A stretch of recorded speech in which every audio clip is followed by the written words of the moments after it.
Everyone, good evening. দেখো সন্ধ্যেবেলায় ready হয়ে গেছি, আর কেমন লাগছে অবশ্যই জানিও। তো আজকে ছিল তোজোর স্কুল ফ্রেন্ডের বার্থডে, তো তার জন্য আমরা তিনজনেই রেডি হয়ে গেছি। তো দেখো আরও একটা ফ্রেন্ড আসবে, তার জন্য আমরা মিট করছিলাম এখানে। তো তারপর যেখানে ছিল ভেন্যুটা, যেখানে ওদের বার্থডে পার্টি হচ্ছিল, সেখানে আমরা চলে এসেছি। আর দেখছি যে গেটের সামনেই চার্লি চ্যাপলিন আর গোপাল ভাঁড় দাঁড়ানো রয়েছে। তো দূরেই দেখো ওদেরই ফাংশন চলছিল। তো আমরা এসে এখানে দাঁড়ালাম ভেন্যুর সামনে। তোমাদের দাদাভাইরা গাড়ি পার্কিং করছিল, আর তারপরেই দেখছি যে আরও ওদের স্কুল ফ্রেন্ডরা সবাই এসেছিলো, ওদের গার্জিয়ানরাও এসেছিলো। ওরা অনেক আগেই এসেছিলো, আমরা একটু লেট করে ফেলেছি।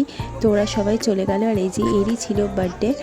তো ও সারাদিন ওর উপর দিকে যা হেডটিক গেছে, আমরা যখন এসেছি তখন ওর পুরো ঘুম পেয়ে গেছে। এই যে দেখো ওর ঘুম পাচ্ছে। তো ওর সাথে একটু ফটো তুলে নিল বাচ্চারা। আর তারপরেই ছিল এখানে মকটেলের ব্যবস্থা। আর মকটেলের এখানে এসে দেখো তোজু আর রিজু নিয়েছিল হচ্ছে অরেঞ্জ ফ্লেভার চুজ করেছিল। আর আমি দাদাভাইকে বললাম যে আইস দিতে না, কারণ আজকে সারাদিন বৃষ্টি হচ্ছিল আর খুব ঠান্ডা পড়েছিল, তার কারণে ওদেরকে আইস দিতে বারণ করেছিলাম। আর আমরা তিনজনে চলে এসেছিলাম ফুচকা খেতে। এখানে ফুচকা স্টল ছিল, চা ছিল, চিকেন পকোড়া ছিল, আর ছিল আইসক্রিমের স্টল। আমরা ফুচকা আর আইসক্রিমটাই খেয়েছিলাম, আর খেয়েছিলাম কফি।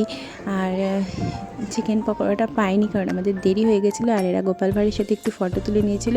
আর তারপরেই চলে গেছিলাম আমরা খাওয়া দাওয়া করতে। তো এখানে বাবারা দেখো একদিকে বসেছে, আর মায়েরা দেখো বসেছে একদিকে বাচ্চাদেরকে নিয়ে সাথে করে।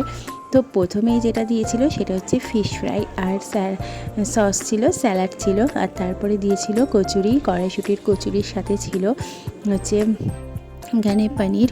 আর তারপরে মেন কোর্স দিল হচ্ছে চিকেন বিরিয়ানি, আর সাথে ছিল চিকেন চাপ। তো দারুণ ছিল কিন্তু।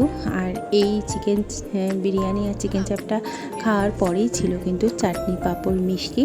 তো এগুলো দিয়েছিল, সেগুলো আর আমি ভিডিও করতে পারিনি, কারণ তোজো খুবই বিরক্ত করছিল, তার কারণে সেগুলো ভিডিও করা হয়নি। তো আমাদের খাওয়া শেষে আমরা চলে গেলাম স্টলে আইসক্রিম খেতে। তো খাওয়া দাওয়া শেষ করে আমরা বাড়ির জন্য রওনা হলাম। ভিডিওটি ভালো লাগলে লাইক